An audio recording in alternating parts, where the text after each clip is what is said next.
The phone screen glowed like an accusation in the darkness. 2:47 a.m. My hands shook so violently, I nearly dropped it before I could swipe to answer. Mrs. Kowalski's voice crackled through, high and panicked, in a way that turned my blood to ice water. Sophia is gone. Those 3 words obliterated everything else she said. Something about checking on her at 2:30, the window open, the fire escape. I am so sorry, Eleanor. I am so sorry. I was already moving, yanking on jeans over my sleep shorts, my mind fracturing into 1,000 terrified pieces. Sophia was 7 years old. 7. The city at night was a living threat, all shadows and predators and traffic that did not stop for small bodies. My daughter.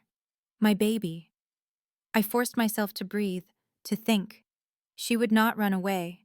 Sophia was cautious, anxious even. The kind of child who asked permission before taking an extra cookie.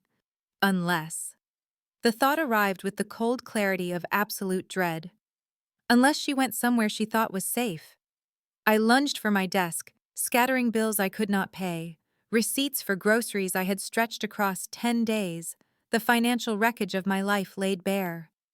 There. The small notebook where Sophia practiced her writing. My chest constricted. She had copied an address in her careful, slanting letters.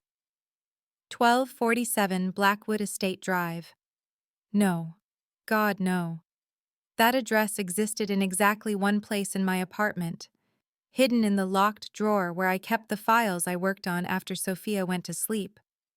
The files that bore the Ravenscroft insignia on their encrypted folders.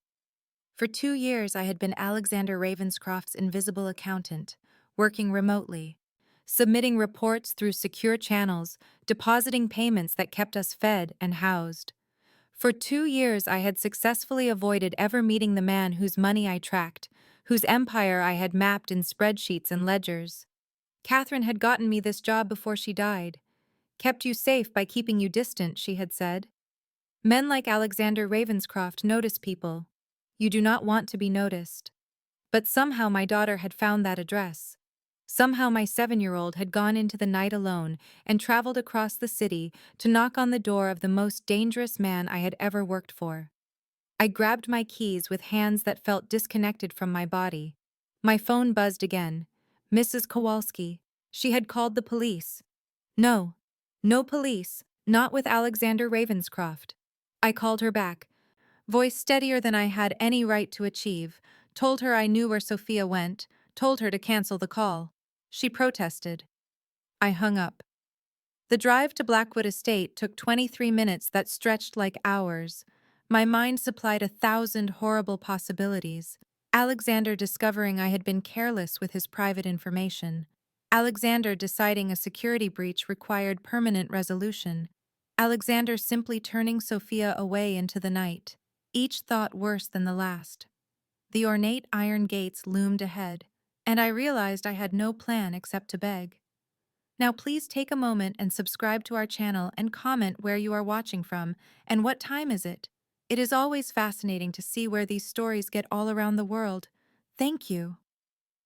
The gates opened before I could even announce myself, silent and smooth like they had been expecting me, which somehow made everything worse. The driveway curved through grounds so expansive I lost sight of the perimeter walls, manicured hedges and stone fountains emerging ghost-like in my headlights before disappearing behind me. The mansion rose ahead, all stone and slate and mullioned windows that reflected nothing back, a structure designed to intimidate and exclude. I had seen the address on documents 100 times, but nothing prepared me for the physical reality of this much wealth, this much power, made concrete and mortar. Catherine's voice echoed in my memory from 2 years ago when she had been alive and terrified and trying to protect me. Alexander Ravenscroft is not like other criminals, Ellie. He does not make mistakes. He does not forgive security breaches. You keep your head down, do the work, stay invisible. I had failed spectacularly at staying invisible now. I parked where the driveway widened into a circular courtyard, my 15-year-old sedan looking obscene against the backdrop of marble steps and carved double doors. Security lights blazed to life, pinning me in brightness that felt like exposure, like judgment. Two men in dark suits materialized at the base of the steps, and between them, being gently guided forward with a hand on her small shoulder, was Sophia. My daughter. Safe. The relief hit so hard I thought I might vomit. She wore her pink pajamas and her winter coat that was too thin for March nights, and her unicorn slippers, and she looked impossibly tiny flanked by those stone-faced men. I was out of the car, running, my legs unsteady. Sophia saw me and her face crumpled. Tears finally coming now that I was here. "Mommy," she said, and one of the security men stepped aside to let her run to me. I caught her, lifting her even though she was getting too big for it, feeling her solid weight and warmth and realness. She was crying into my neck, saying she was sorry, she just wanted to help. She thought the rich man could give us money so I would stop crying at night. My heart splintered. The massive doors opened, spilling golden light across the steps. He appeared there, and every rational thought I had tried to construct shattered. Alexander Ravenscroft was taller than I had imagined, broader through the shoulders, moving with a predator's economy of motion down the steps toward us. He wore dark slacks and a white shirt open at the collar, sleeves rolled to his forearms, like he had been working despite the hour.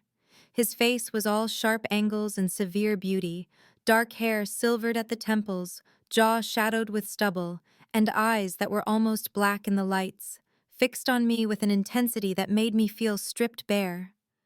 This was the man whose money I had tracked through shell corporations and legitimate fronts, whose empire I had mapped without ever seeing his face. This was the man Catherine had warned me about. Dangerous, she had said, ruthless, without mercy for those who cross him. But his hands, when they had been guiding Sophia moments ago, had been gentle. I watched him approach, unable to look away, my daughter's weight in my arms the only thing keeping me grounded against the pull of his presence, and I understood with terrifying clarity that I was in more danger than I had ever imagined. His voice reached me before he did, low and controlled with an edge that suggested this courtesy cost him effort. "Miss Whitmore, I think we should talk inside. Not a question, not quite a command. Something in between that made refusal feel impossible." I held Sophia tighter, her face still buried against my neck, and managed to nod. He gestured toward the open doors, and I climbed those marble steps feeling like I was walking into the mouth of something that would swallow me whole. The interior was all dark wood and leather, tasteful and masculine, and smelling of expensive whiskey, and something else. Something that might have been bergamot or cedar. One of the security men closed the doors behind us with a soft click that sounded like a cell locking. Alexander moved ahead with that same predatory grace, leading us down a hallway lined with art I could probably not afford to touch, into a room that was clearly his private study. Floor-to-ceiling bookshelves, a desk that looked hand-carved from a single piece of mahogany, windows that showed only darkness and our own reflections. He moved behind the desk but did not sit, just stood there watching me with an intensity that made my skin feel too tight. "I need to take my daughter home," I said, and my voice came out steadier than I felt. "It is late, and she has school, and I apologize for any disturbance. Thank you for keeping her safe." The words were formal, distant, like if I could just maintain politeness, I could escape this. Alexander tilted his head slightly, and something that might have been amusement flickered across his severe features. "Sit down, Eleanor." He used my first name like he had earned the right to it, and I realized he probably knew everything about me already. Where I lived, where Sophia went to school, how much I made, how much I owed. I had been mapping his empire, but he had surely been aware of me the entire time. I sat in one of the leather chairs facing his desk, adjusting Sophia in my lap. She stirred, lifting her head, her eyes red and swollen. "Mommy," she whispered, and then she saw Alexander and went very still. "It is all right, baby," I said, stroking her hair. We are just going to talk to Mr. Ravenscroft for a moment, and then we will go home. Sophia looked between us with that too perceptive gaze children sometimes have. Are you mad at Mommy? She asked Alexander, her voice small. I came to your house because Mommy cries at night about money, and you are rich and Mommy works so hard for you, and I thought maybe you could pay her more so she would not be sad anymore. The humiliation was a physical thing, hot and sharp in my chest. I felt my face burn, felt something crack open inside me that I had been carefully keeping sealed. Sophia, I started, but Alexander spoke over me, his attention fixed entirely on my daughter. Your mother cries at night, he said, and it was not a question, but Sophia nodded anyway. She thinks I am asleep, but I hear her. She works on her computer after I go to bed, and she looks at the bills and sometimes she cries. You should pay her more because she is really smart and she works really hard. Alexander's gaze shifted to me, and I saw the exact moment his sharp intelligence assembled the pieces.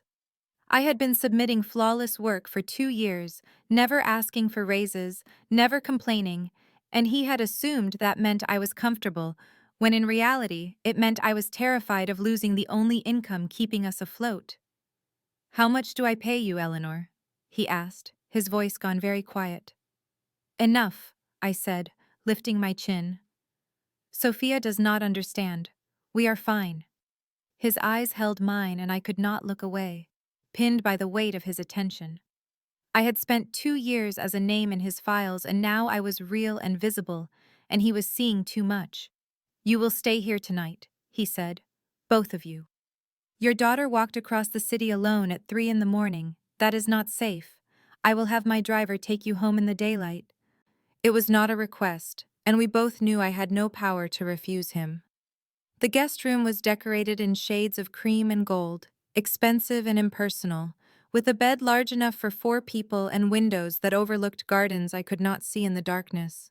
Sophia fell asleep almost immediately, exhausted from her adventure and the emotional aftermath, curled against me in the center of that enormous bed, still wearing her unicorn slippers, because I had not thought to bring anything else. I lay awake, hyper-aware of every sound in the house, the distant settling of old wood, footsteps somewhere below us, the knowledge that Alexander Ravenscroft was somewhere under the same roof breathing the same air. My mind would not quiet. I kept seeing the way he had looked at me in his study, that penetrating gaze that seemed to catalog every vulnerability, every secret I had tried to keep hidden. I had worked for him for 2 years and maintained careful distance, submitting reports through encrypted channels, never requesting meetings, keeping myself as anonymous as possible because Catherine had warned me that invisibility was survival. Catherine, who had gotten me this job before she died. Catherine, who had worked directly with Alexander and who had understood his world in ways I never wanted to. The official story was a car accident, wet roads and bad timing, but Catherine had been the most careful driver I knew, and the week before she died, she had called me late at night, her voice strange and tight, saying if anything happened, I should take the job she had arranged and keep my head down and never ask questions. I had thought she was being paranoid.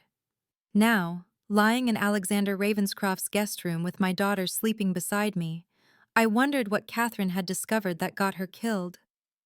Sophia stirred, mumbling in her sleep, and I stroked her hair, feeling the weight of every choice that had led us here. Mommy, she whispered, without opening her eyes.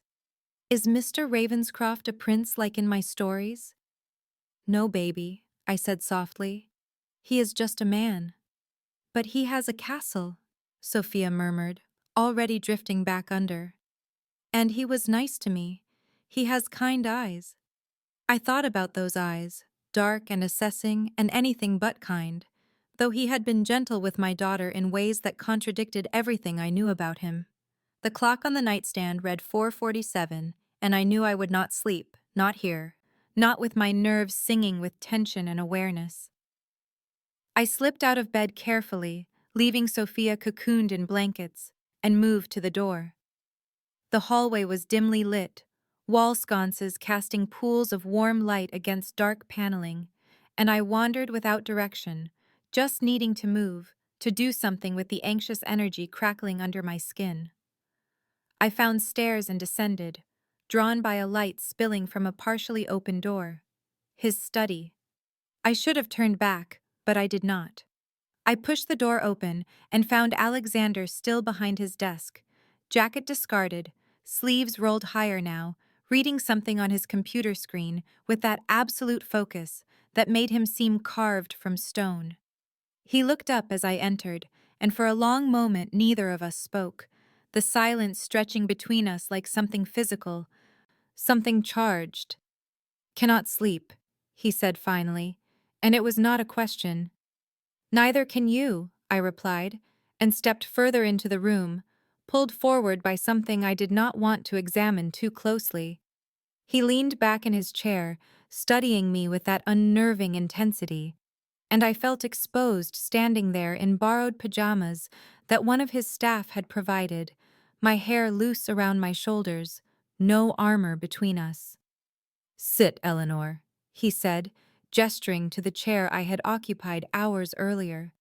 "Tell me how you came to work for me." And I sat, because I was tired of running, and because his voice made it sound less like a command and more like an invitation, and because some part of me wanted him to see me, truly see me, consequences be damned. Morning light filtered through the curtains in shades of pearl and amber, and I woke disoriented in that enormous bed with Sophia sprawled across my midsection, her hair a wild tangle, and one unicorn slipper dangling from her foot. The events of the night felt surreal in daylight, like maybe I had dreamed the whole thing, but then I heard voices downstairs and remembered exactly where I was. Alexander Ravenscroft's estate, his guest room, his protection, whether I wanted it or not. I got Sophia dressed in yesterday's clothes and braced myself before heading downstairs, following the smell of coffee and something sweeter, maybe pancakes, finding my way to a kitchen that was all marble and stainless steel and probably cost more than I would earn in 5 years. Alexander stood at the stove, impossibly domestic in the same clothes from last night, and the sight of him cooking breakfast was so incongruous with everything I knew about him that I stopped in the doorway just staring.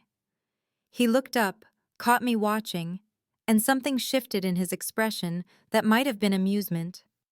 "I hope you are hungry," he said, and Sophia squealed with delight, running to the table where he had apparently already set out juice and plates.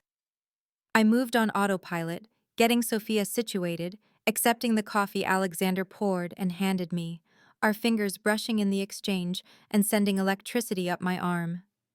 "We need to leave soon," I said quietly. "I have to get Sophia to school, and I have work." "You work for me," Alexander replied, flipping what looked like perfect pancakes. "You can work from here today." It was not a suggestion, and I felt my spine stiffen with the urge to argue. But then Sophia was chattering about the pretty house, and could she draw pictures after breakfast, and Alexander was saying yes in that authoritative way that brooked no refusal, and I felt control slipping further from my grasp. The pancakes were excellent, which annoyed me irrationally, and I was helping Sophia cut hers into pieces when the kitchen door opened, and a man entered who I recognized from photographs in the financial records. Thomas Langley, Alexander's right hand, tall and lean with steel-gray eyes that assessed me in one sweeping glance. "We have a problem," Thomas said without preamble, and Alexander's entire demeanor changed, going cold and focused in the space of a heartbeat. He looked at Sophia, then at me, some calculation happening behind his eyes. "Thomas, take Eleanor and her daughter to the east sitting room. I will join you in 5 minutes." It was a dismissal, and Thomas moved to comply immediately, gesturing for us to follow. My heart started hammering because whatever news he brought was bad enough that Alexander wanted Sophia out of earshot, and suddenly I was aware again of exactly who these men were and what they were capable of. The sitting room was smaller, decorated in blues and grays, with toys in one corner that suggested this space was prepared for children, which seemed impossible. Thomas handed Sophia a box of crayons and paper with surprising gentleness, before turning to me, his expression grave. "Miss Whitmore," he said, "someone has been making inquiries about your address. As of this morning, your apartment building is under surveillance." Alexander appeared in the doorway, and I saw something in his face that made my blood run cold. "You are staying here," he said flatly, "both of you, under my protection, until we determine the threat level." I stood, anger and fear warring in my chest. "You cannot just declare that," I said. "We have lives, responsibilities. I am not your prisoner." His eyes held mine, and I saw absolutely no room for negotiation. "Someone embezzled 200,000 from my organization. Eleanor. The trail points to your department. You are either complicit or you are a target." Thomas placed photographs on the table between us, and I looked down at images of my building, my street, a man I did not recognize standing outside watching my door. The fear won. The private wing of Alexander's estate was quieter than the rest of the house, insulated from the activity below.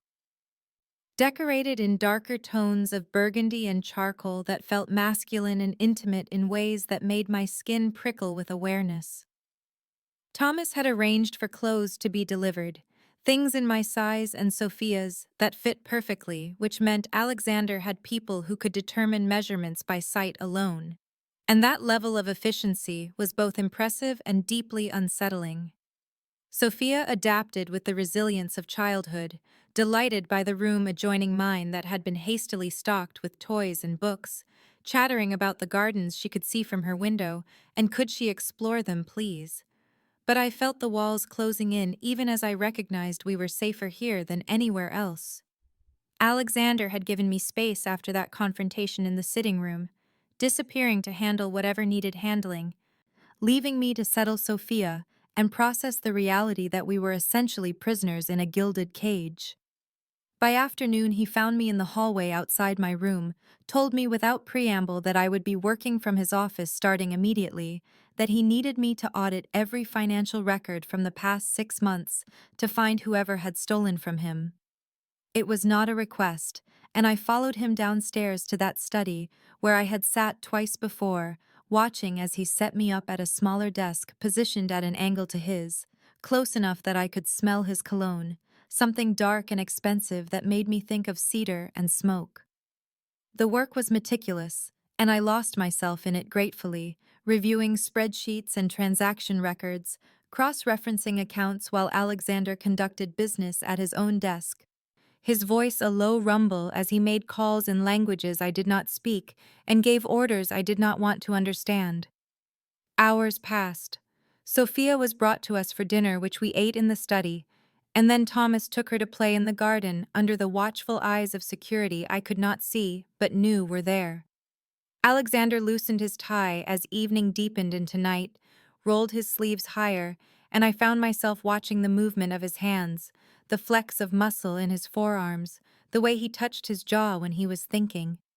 He caught me staring once, and something heated passed between us, unspoken but tangible as touch, before I forced myself back to the numbers on my screen. I found the irregularities just past midnight, patterns that were subtle but unmistakable once I knew to look. Transactions routed through shell accounts that all traced back to the same source. My blood turned to ice when I saw the name. James Crawford, Alexander's underboss, a man I had never met but whose signature appeared throughout the legitimate business files, someone powerful enough that accusing him would not be simple mathematics, but declaration of war.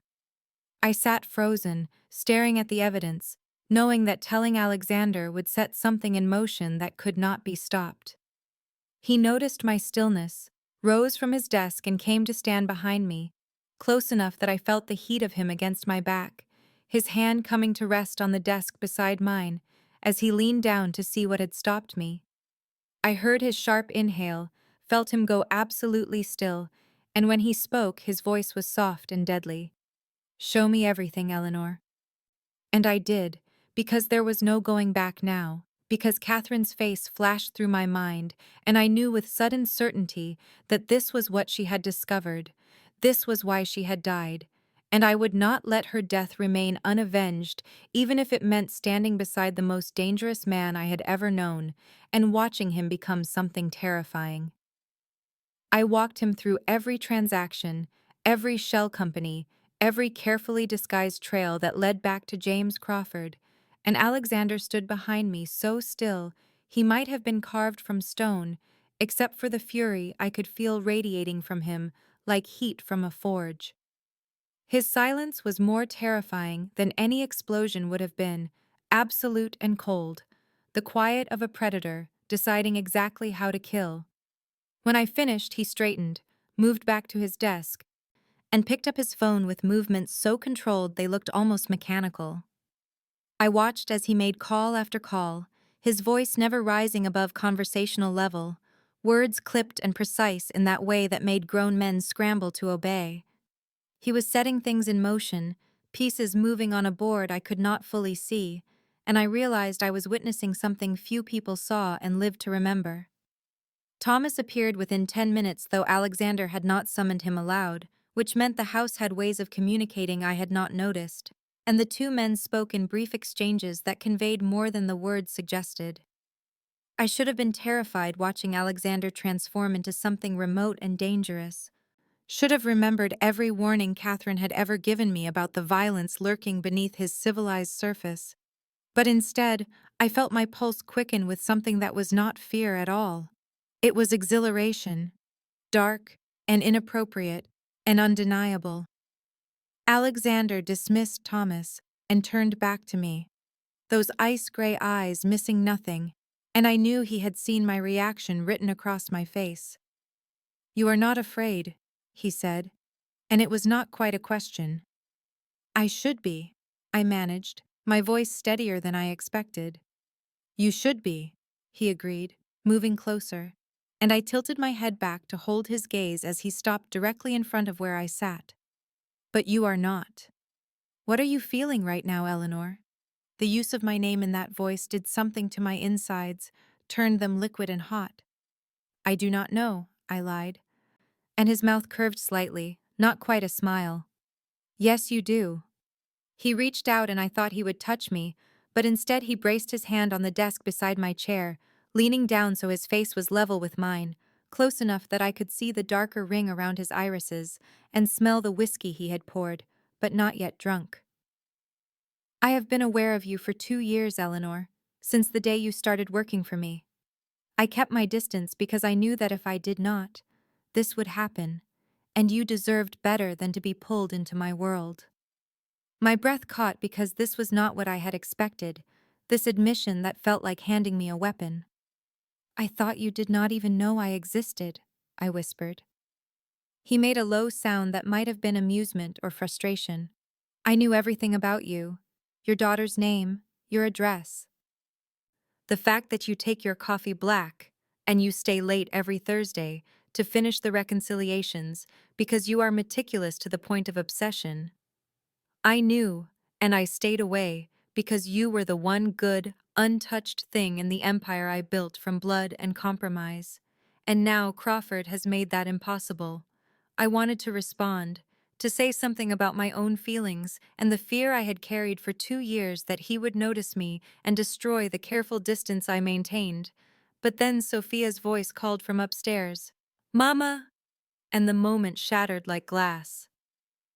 I went to Sophia that night, calmed her from some minor nightmare about shadows in unfamiliar corners, and when I returned to the hallway, Alexander was gone, his study door closed, and I lay awake, in the too soft bed, feeling the phantom warmth of how close he had been, and wondering what would have happened if my daughter had not called out. Morning came with false normalcy. Breakfast in the sunlit dining room where Sophia chattered and Alexander answered her questions with unexpected patience. But I could see the tension in the set of his shoulders and the way Thomas hovered near the doorway speaking in low tones into his phone. It was just past 10 when everything shattered. Thomas entered with 3 of Alexander's security team, faces grim, and Alexander's entire demeanor shifted into something glacial as he listened to their report. I caught enough to understand that James Crawford had made a move, spreading word through the organization that Eleanor Whitmore was Alexander Ravenscroft's weakness, that the boss had gone soft over some accountant and her child. Alexander dismissed Sophia with a gentle word, having one of the household staff take her to the garden before turning to me with eyes that burned cold. "There was an attempt," he said with terrible calm. "On the east perimeter, 4 men trying to breach the property. They are contained." My heart stopped, then started again too fast, because I understood what he was not saying directly in front of his men. Someone had tried to take Sophia. Someone had tried to kidnap my daughter from what was supposed to be the most secure location in the city, and they had done it because Crawford wanted to hurt Alexander through me. I felt my hands start to shake, and then Alexander was there, dismissing everyone with a sharp gesture, waiting until we were alone before gripping my shoulders. "She is safe, Eleanor. They never got within 200 yards of the house." But I was not listening because suddenly everything clicked into horrible clarity. Catherine's death 2 years ago that had been ruled an accident, the way she had been asking questions about discrepancies in the books right before she died, the embezzlement that started immediately after. "Crawford killed her," I said, and it was not a question. "Catherine found what I found, and Crawford killed her to keep her quiet." Alexander's face confirmed what I already knew. "I cannot prove it," he said quietly. "But yes, I believe James Crawford murdered your friend."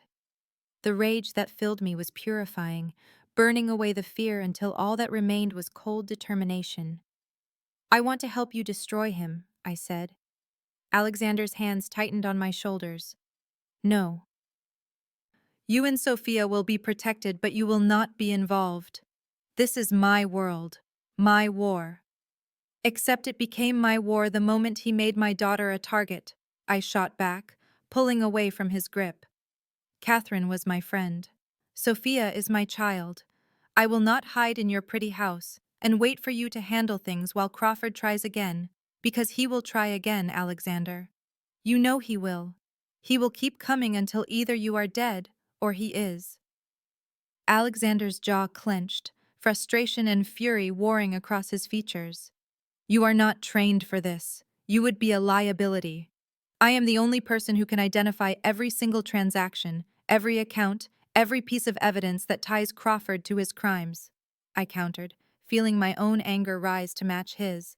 "I am an asset, not a liability, and I will not be dismissed like some helpless civilian who needs protecting. I survived 2 years as a single mother in this city. I am stronger than you think."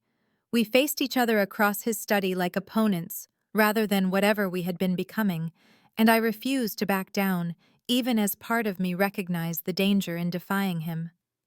Finally, Alexander turned away, bracing his hands on his desk. "You do not understand what you are asking." "Yes," I said steadily. "I do." Alexander watched me for a long moment with something shifting behind his eyes. Then he nodded once and said we would do this together, but we would do it his way.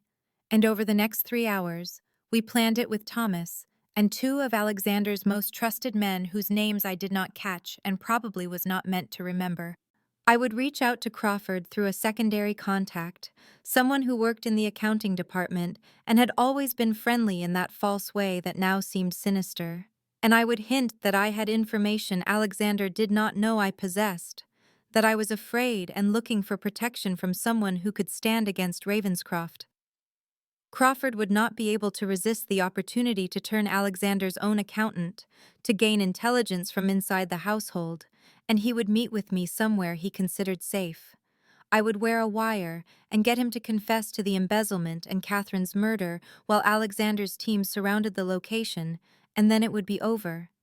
The plan was simple and direct and terrifying, and I agreed to all of it while my heart hammered against my ribs because this was real now. Not abstract danger, but concrete action that could end with me dead.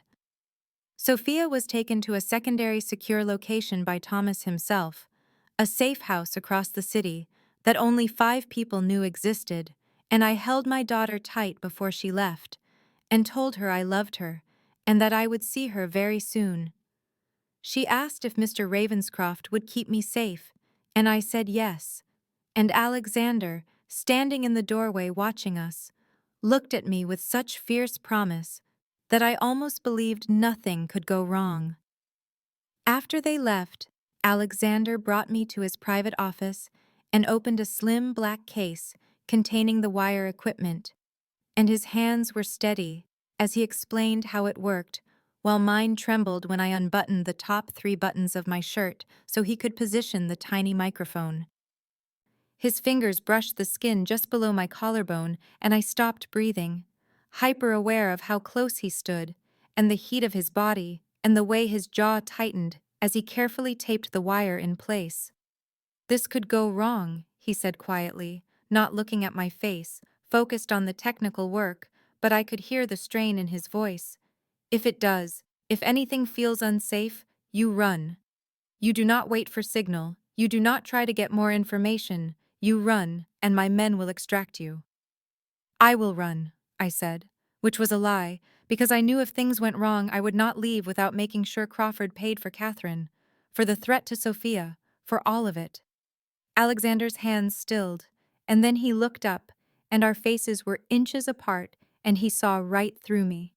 "Eleanor," he said, and it was almost pleading, "promise me."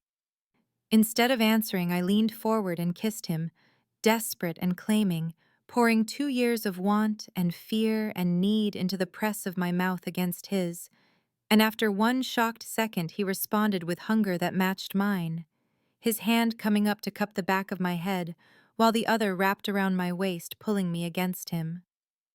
We kissed like people who might not survive the night, like this might be the only chance we ever had, and when we finally broke apart, we were both breathing hard and his forehead rested against mine. "Come back to me," he said. "I promise," I whispered, and meant it, even though I had no idea if I could keep that promise at all. The meeting location was a warehouse in the industrial district, emptied and abandoned according to city records. But I knew from Alexander's briefing that Crawford used it for storage of goods he did not want traced. And I arrived at exactly 9 p.m. in a car driven by one of Alexander's men who let me out 2 blocks away so I could walk the final distance alone as instructed. My heels clicked against broken pavement, and every shadow felt like it held threats. The wire against my skin a constant reminder of how exposed I was, how much depended on Crawford believing I was desperate and afraid, when in truth I was both those things, but also burning with purpose. He was waiting inside with 3 men flanking him, James Crawford in an expensive suit that did not quite hide the predator underneath, dark hair slicked back and eyes that assessed me like I was livestock. He was considering purchasing. "Eleanor Whitmore," he said, and his voice was smooth, almost friendly. "I did not expect to hear from you." "Desperation makes people do unexpected things," I replied, keeping my voice shaky, playing the terrified single mother. "You said you had information that Alexander would kill to keep quiet." Crawford smiled, and it did not reach his eyes. "I said a lot of things. The question is whether you are genuinely looking to switch sides, or whether Ravenscroft sent you here wired and waiting for me to incriminate myself." My heart stopped, but I forced myself to meet his gaze. "If Alexander sent me, you would already be dead. He does not play games." "True enough," Crawford conceded, circling me slowly while his men watched with hands near their weapons. "But you are sleeping in his house, eating at his table, and rumor says he looks at you like you matter. That makes you either his weakness or his weapon." "I am his accountant," I said. "Nothing more. He offered protection after you made Sophia a target. My daughter is 7 years old and you sent men to take her." I saw something flicker across his face then, confirmation and arrogance combined. The child was never going to be harmed, just leverage. Alexander has grown soft and sloppy. He trusts the wrong people. "People like Catherine," I said, taking the risk. "My friend who found your embezzlement 2 years ago?" Crawford went still, and I knew I had him.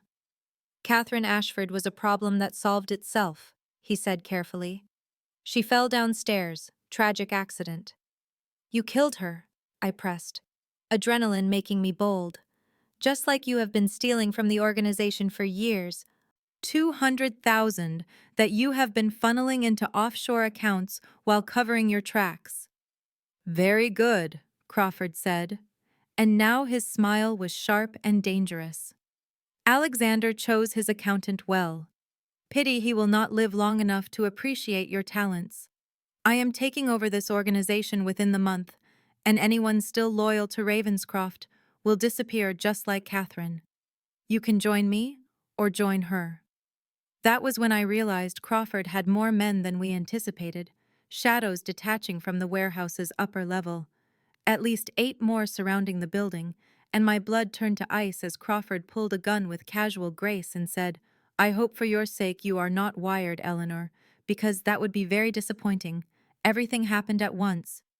The warehouse exploding into chaos as Crawford's finger tightened on the trigger, and then Alexander was there, appearing from shadows I thought were empty, slamming into me and taking us both down hard against concrete, while gunfire erupted from every direction and the wire ripped loose from my skin. I could not breathe under Alexander's weight, his body completely covering mine, sheltering me while the world turned into noise and violence. And I heard Thomas shouting orders and men screaming and the sharp crack of weapons discharging in enclosed space. It lasted forever and was over in seconds, silence falling sudden and complete, except for the ringing in my ears. And Alexander lifted himself just enough to look down at me with eyes wild and dangerous, his hands framing my face while he demanded to know if I was hurt. I could not form words, shaking so hard my teeth chattered, adrenaline turning my blood to fire and ice simultaneously. Alexander hauled me upright with hands that trembled despite their strength, running them over my arms and ribs and shoulders like he could not trust his eyes to confirm I was whole. Crawford was on his knees 10 feet away with 2 of Alexander's men holding guns to his head, blood running from his temple where something had struck him, his expensive suit torn, and his expression finally showing fear instead of arrogance. The rest of his men were down, subdued or dead. I could not tell and did not want to know. Alexander left me for just a moment, crossing to Crawford with movements that were predatory and controlled, and I watched as he crouched down to eye level and said something too quiet for me to hear that made Crawford go gray. Then Alexander stood and turned away, like Crawford no longer mattered, like he was already dealt with and forgotten. And he came back to me and gathered me against his chest, and I finally started crying, great shaking sobs that I could not control. He carried me out of the warehouse to a car that appeared with Thomas at the wheel, and the drive back to the estate was a blur of streetlights, and Alexander's hands checking me over again and again, like he could not quite believe I was real. At the house, he brought me directly to his private bathroom and turned on the shower and helped me out of my clothes with fingers that shook, his jaw so tight I thought it might crack. And he checked every inch of my skin for injuries even though I kept telling him I was fine. "You are not fine," he said roughly, "and neither am I." And then he was kissing me desperately, his hands in my hair and his body pressed against mine like he needed the contact to prove I was alive. When we finally broke apart, we were both breathing hard, and his forehead rested against mine, and he said, "I have never been that terrified in my entire life, Eleanor, never." And I realized this ruthless, dangerous man was trembling. I did not know what to say, so I just held him and let him hold me, and eventually he said we needed to get Sophia. She would be frightened without us. Thomas brought her back within the hour, and she ran to me, and I caught her and buried my face in her hair, while Alexander watched with something raw and unguarded in his expression. Sophia pulled back after a long moment and looked between us with her 2 perceptive 7-year-old eyes and asked if Mr. Ravenscroft was going to stay with us now, if he was going to keep being here, and Alexander looked at me with a question in his gaze that I could not answer because I did not know how to reconcile wanting him with the terror of what his world meant, did not know if I was strong enough or foolish enough to choose this life deliberately. The days after Crawford was removed from the picture passed in a haze of strange normalcy that felt more unsettling than the danger had been, and I found myself wandering the estate like a ghost, while Alexander gave me space that felt both respectful and terrifying in what it implied about permanence and choice. Sophia adjusted with the resilience of children, asking occasional questions about why we were still in the pretty house and when we would go home. But mostly she seemed content with the stability of regular meals and Alexander's quiet presence at breakfast before he disappeared into his study or left for meetings he did not detail. I knew Crawford had been dealt with because Thomas mentioned it only once, saying the matter was resolved and I would not need to worry, and I did not ask what resolved meant because I was not sure I wanted that particular knowledge. What consumed my thoughts instead was the impossible question of what happened next. Whether I could actually raise my daughter in this world of violence dressed in expensive suits, whether loving Alexander Ravenscroft was an act of courage or catastrophic selfishness that would eventually destroy us both. I researched options with the desperate focus of someone trying to solve an impossible equation, looking at apartments in other cities and calculating how long my savings would last and whether I could disappear completely if I truly committed. The laptop Alexander had given me for work sat on the desk in our guest room, still our guest room after nearly a week, and every time I opened it to search for escape routes, I felt like a traitor and a coward simultaneously. On the fifth day, Thomas found me in the garden, where Sophia was playing with a collection of toys that had appeared from somewhere in the massive house, and he sat down on the bench beside me without asking permission and said he wanted to tell me something about Alexander that might help me understand. I almost told him I did not want to hear it, that understanding would only make leaving harder, but I stayed silent, and he took that as permission to continue. He told me about a boy who grew up in violence, whose father ran a smaller operation, and whose mother died when Alexander was 8 years old. About how that boy learned early that showing weakness meant death, and that power was the only reliable protection. He told me about how Alexander built his empire through intelligence and ruthlessness, but also through a strange code of honor that made him different from men like Crawford, how he protected his people and kept his word, and had been essentially alone for 20 years because he could not trust anyone enough to let them close. Thomas said he had watched Alexander exist rather than live for 2 decades, and then he had watched him look at me in his study that first morning with something like hope breaking through. And whatever I decided, Thomas thought I should know what it meant that Alexander was giving me the space to choose. After Thomas left, I sat watching Sophia play and realized with sudden clarity that I was not actually afraid of Alexander's world or the danger that came with it. I was afraid of being happy, of believing I deserved this safety and this man and this life that felt too large for someone like me. And that night, Sophia asked me directly why we could not stay in the pretty house with the nice man who looked at me the way princes looked at princesses in her storybooks, and I had no answer that made sense even to myself. I waited until Sophia was asleep before I went looking for Alexander, my heart hammering against my ribs as I walked through the quiet estate toward the wing that housed his private study. And I found him exactly where I knew he would be at nearly midnight, sitting behind his massive desk with a glass of whiskey and papers spread before him that he was not really reading. He looked up when I entered, and something flickered in his dark eyes, surprise and wariness and carefully controlled hope, and he started to rise, but I shook my head and closed the door behind me and said we needed to talk about what happens next. Alexander settled back in his chair with the fluid control that characterized all his movements and gestured to the seat across from him, but I could not sit, too restless and frightened and determined all at once. So I stood there and made myself say the words I had been rehearsing. I am afraid, I told him, afraid of loving you, and afraid of what your world means for Sophia, and afraid that I am not strong enough or smart enough to be what you need, but I am more afraid of walking away and spending the rest of my life wondering what we could have been. Alexander went very still, his hand tightening on the glass he held, and I watched emotions move across his face too quickly to name before his expression settled into something careful and serious.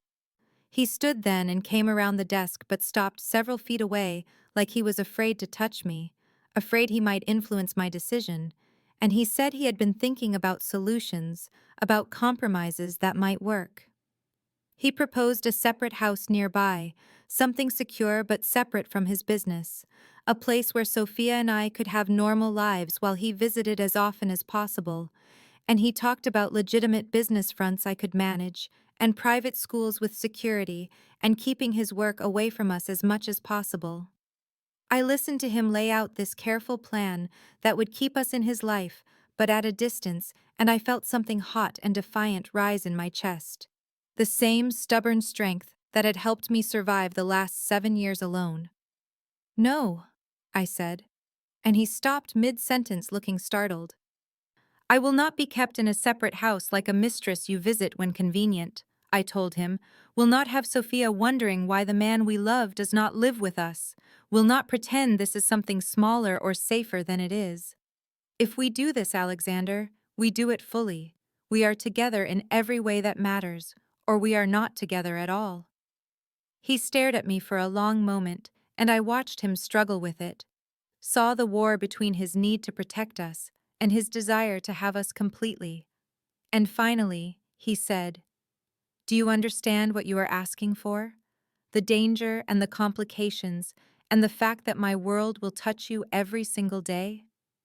"Yes," I said simply, "I understand, and I choose it anyway. I choose you." Something broke in his careful control then, and he crossed the distance between us in 2 strides and caught my face in his hands and kissed me like he was drowning, and I was air. And I kissed him back with all the fear and hope and desperate love I had been holding inside. We broke apart, breathing hard, and he said, "I love you, Eleanor. I have loved you for longer than you know." And I said I love you too.